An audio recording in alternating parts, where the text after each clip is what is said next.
A few years ago, if you had told me that life gets better, I would not have believed you. In 2016, I was sexually assaulted by my first adult boyfriend. In 2017, I was broken up with by the man who I thought was the love of my life. A few months later, I was sexually assaulted by another man whom I trusted. In 2018, two close friends took a video of me naked after I'd passed out from drinking and posted it on social media.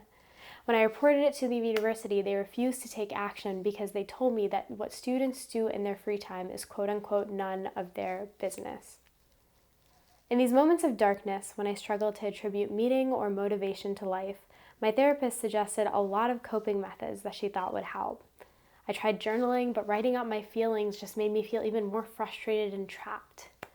I tried exercising, but my depression had gotten so bad that I couldn't even get out of bed for my most basic needs like food and water.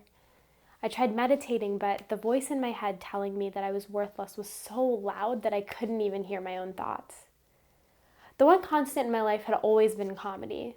When I was 9, I used to sneak my parents' laptop downstairs to watch SNL at night because I wasn't allowed to during daylight hours. By the time I was 13, I could recite entire stand-up comedy bits word for word by comedians like Russell Peters and Louis C.K. As an adult, I was using comedy as a vehicle for healing before I was even aware of it. In my sophomore year of college at Fordham University, shortly after getting out of a sexually and physically abusive relationship, I used to soothe panic attacks by impulse buying tickets to comedy shows all over New York City. In early 2018, after the nude video of me had been posted online and the university refused to take action, I tried to distract myself by going to stand-up open mic nights and workshopping new material. You know, one thing that never really occurred to me in my stand-up career early on was making jokes about my trauma. To me, those topics were taboo. No one would want to hear about them, the equivalent of oversharing at a party and everyone falls silent. One day, as I sat in my room contemplating new stand-up bits, it occurred to me just how hilarious my last breakup was. We had been dating for almost a year when he took me on a perfect date, a vegan restaurant followed by a visit to a pet shop where we spent the rest of the day petting baby animals. He knew I loved animals, and I thought he was finally becoming as emotionally attuned to me as I'd always wanted him to be. Cut to 24 hours later when he broke up with me out of nowhere, and didn't really provide an explanation why. When I asked him why he would take me on such a nice date if he just wanted to break up with me after, he answered, "I wanted one final good memory before ending things for good." I felt like a Make-A-Wish child, and I said exactly that to one of my first stand-up audiences. To my complete surprise, it did really well. It was then that I realized my inner pain isn't awkward or something to hide. In fact, if I wanted to take a career in comedy seriously, it would be one of my greatest sources of punchlines. What exactly is it about getting people to laugh that feels so therapeutic? I didn't understand at first, but the more I did it, the more clearly I saw the benefits. I cannot control what happens to me. I wasn't in control when men I trusted took advantage of me. I wasn't in control when my boyfriend broke up with me out of nowhere. And I certainly wasn't in control when two people I trusted posted a naked video of me on the internet. What I could control was the narrative surrounding my own experience. When people laughed at what I had to say, regardless of whether they were laughing at me or with me, they were still laughing because of me. And to me, that's all that mattered.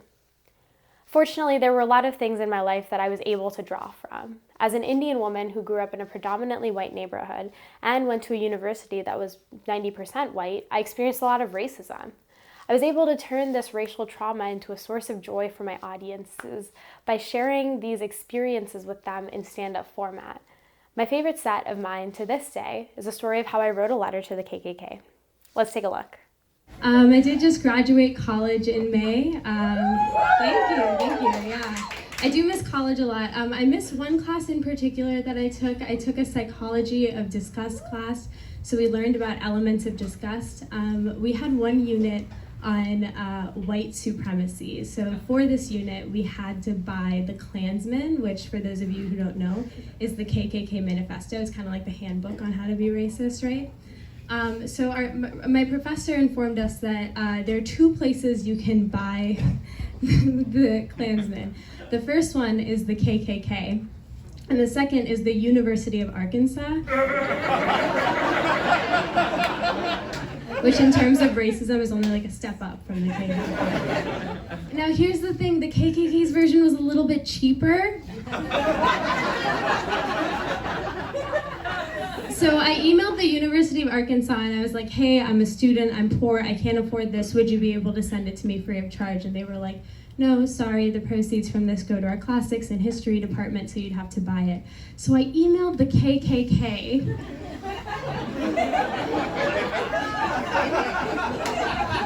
Do you guys want to hear that email? Yeah. I said, dear KKK HR department,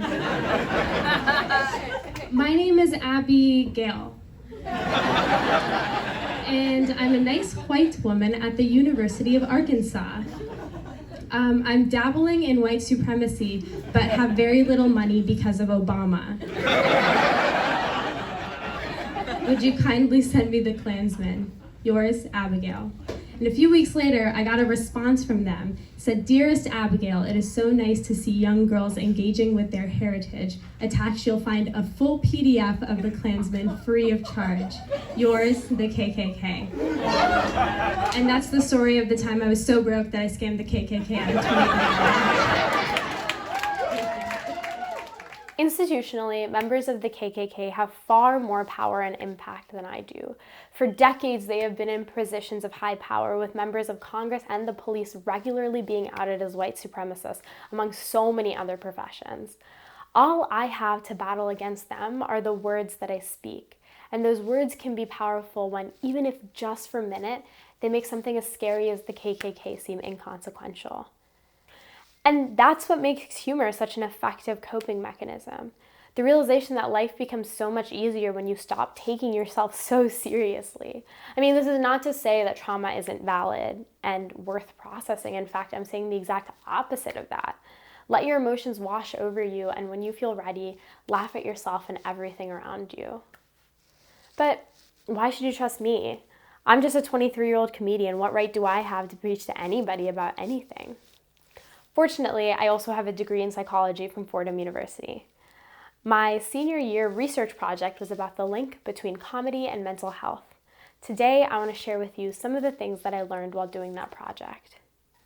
For example, a study conducted at UNC Charlotte in 2014 showed that a sense of humor significantly ups your desirability.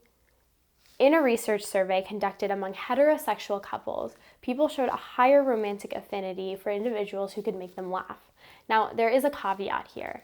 Early humor research has shown that there are two different types of humor, adaptive and maladaptive. Adaptive humor is self-affirming and self-enhancing, while maladaptive humor is self-defeating and detrimental. The UNC study showed that a negative correlation between maladaptive humor and social desirability. This is to say, humor that is self-deprecating made an individual less appealing to their peers. Now, psychological research has shown across the board that adaptive humor styles have the most beneficial effects. One study by the University of Vienna concluded that maladaptive humor styles correlated with a negative self-esteem and lower quality of life. Now, I'm not sharing this with you to say that you should not laugh at yourself, only to say that you should laugh at yourself in a productive way. Take my KKK story, for example. My race or skin color wasn't the punchline of the joke. The KKK is the punchline, and I use that punchline as a means of coming to terms with my identity in a humorous way. I want to leave you with this. A research study at Texas A&M found that there is a positive link between having a sense of humor and your psychological and physical well-being. It also concluded that people with a sense of humor have more hope for the future than their humorless peers. This is the pinnacle of my message here, hope. If there's anything you take away from this speech, let it be this. Every single person in the world has some sort of trauma. No one is exempt from this universal human experience. The less emotional energy expended over it, the better. You can mentally agonize over every little thing that happens to you, or you could joke. Jokes are a shortcut to the elemental truth that suffering is inevitable. When you use humor to help yourself heal, you are allowing yourself the luxury of hoping for a better tomorrow. Thank you.